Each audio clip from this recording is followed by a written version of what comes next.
Alright, I got the knurling tool in position. I haven't touched off on the part yet. I just adjusted the wheels to where they can almost cam over the top of the part. I adjusted the RPM to 110.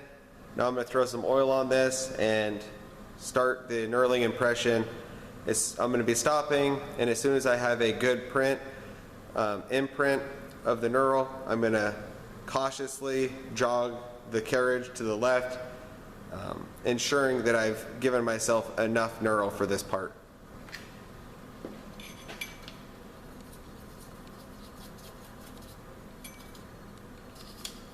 Also, I'd like to note that I took the time to completely clean the knurling wheels before between operations or uses. And when I'm doing that, I'm using compressed air, but I'm not letting anything spin, or I'm not letting the air spin anything out of control. I'm restricting the wheel's ability to rotate. You never want to spin an object with compressed air. You have no idea how fast it's going, rotational speed, and centrifugal force can make things essentially blow apart. So don't get hurt doing something silly like that.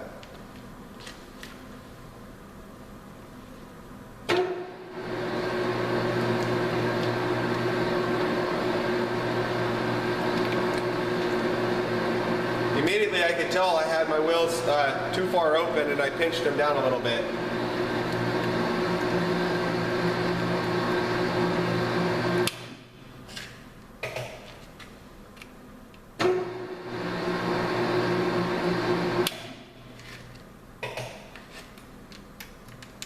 I need to pinch them a little bit tighter.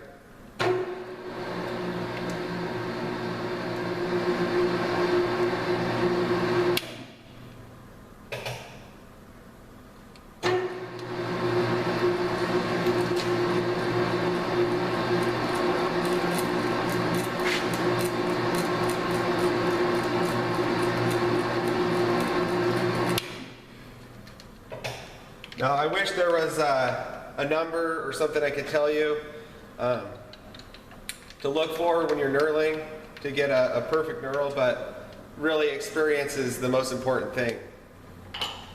But you will figure it out if you do it enough. And like always with these scissor type knurlers, I have a nearly perfect knurl impression. Piece of cake.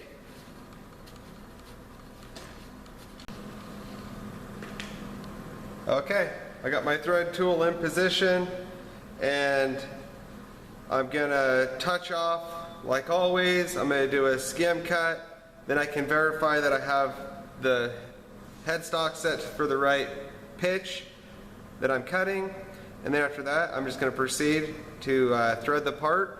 When it starts to look like a fully developed thread, that's when I'm gonna stop, get out the thread wires, and take a measurement, and then cut this to the pitch diameter.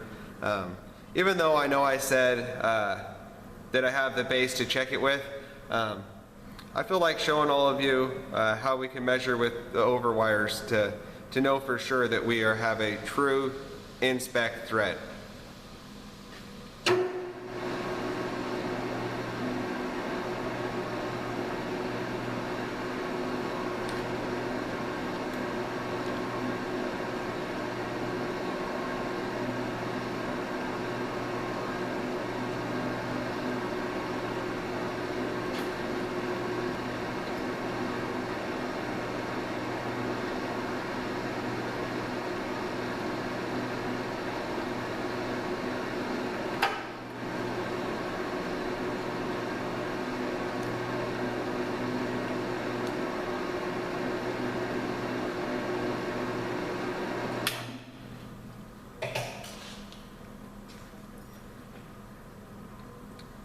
Check every time, because the time you don't check will be the time you got it wrong.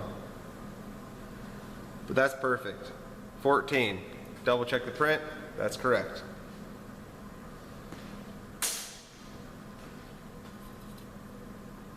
Now the RPM is kind of slow. It's because I don't want to crash into the shoulder. So, yeah, it's good enough reason, right?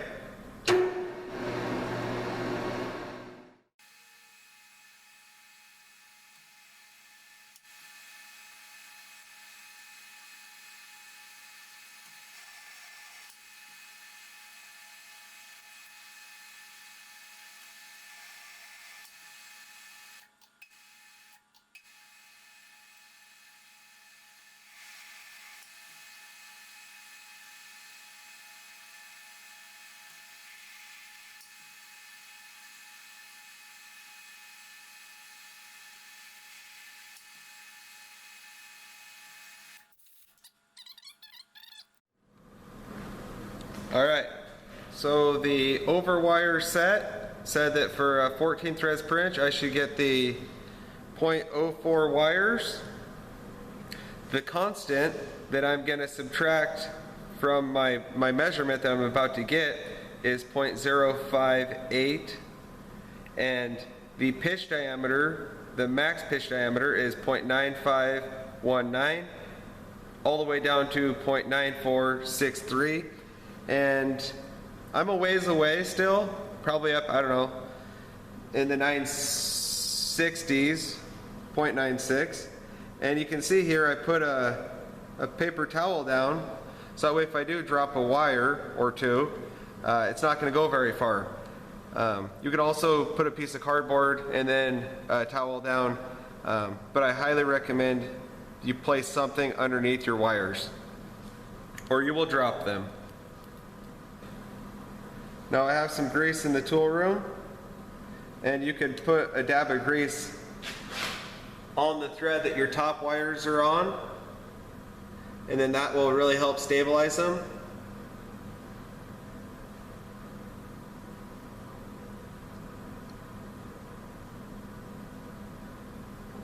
And we're not going to worry about the grease throwing off the measurement. Now you got to really wiggle this around. Make sure that you're getting the reading, the correct reading, and not a false reading. Like you can see there, I had too much tension.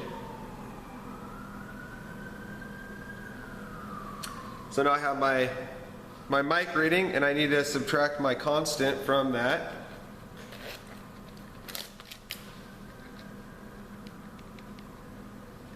And my mic reading was 1 inch 20 thousandths. I subtracted my 0.0581, and then on my calculator I'm at a current pitch diameter of 0.9619, and 0.9519 would be the maximum pitch diameter.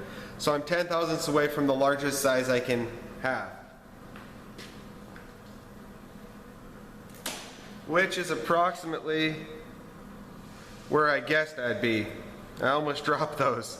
That would have been bad. Place them somewhere safe between measurements.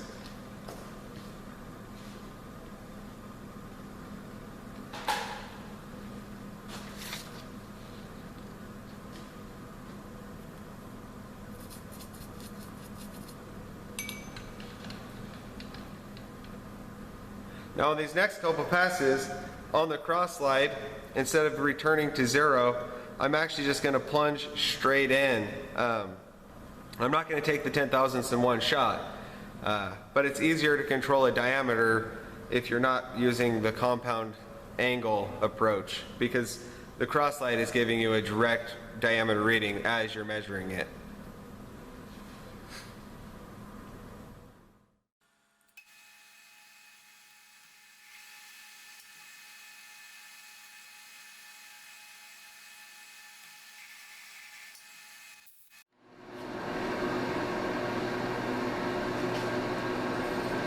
Very light pressure.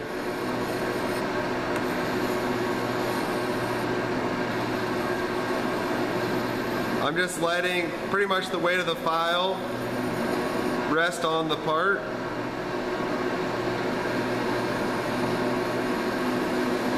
I'm just trying to break that corner.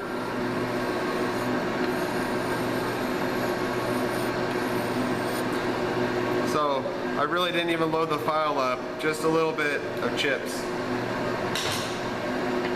Light pressure.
Alright, now we're going to center drill, and then tap the hole. I made markings on the tap just like I did for the base.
All right.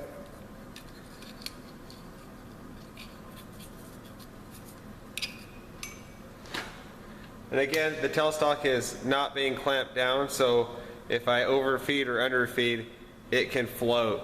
But if I'm paying attention and I just feel the lack of resistance on the handle while I'm cranking it, you can pretty much time this. It's not that hard.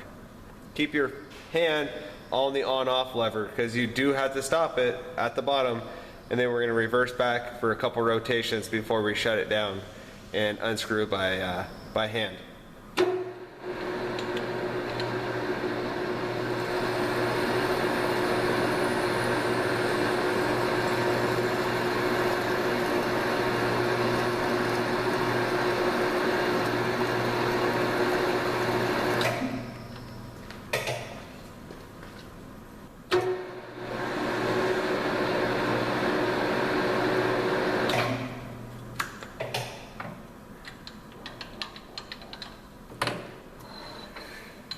Now I've hit the E-stop, and I'll use my tap driver as a handle. Got a mosquito friend. I don't know if you can see it in the camera.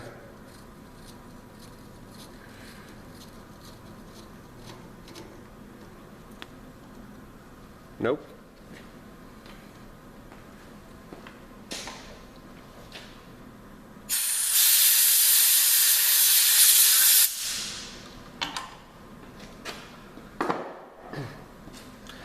All right, now all we're going to do is part this off, and we're going to leave it a little bit long, and later on we're going to hold it in a collet to face it to the finished length, and then add the last remaining chamfer on the edge of the shoulder and also the entry of the hole, which means we might have to start a tap by hand to remove any burrs that may be caused by our chamfering of the hole.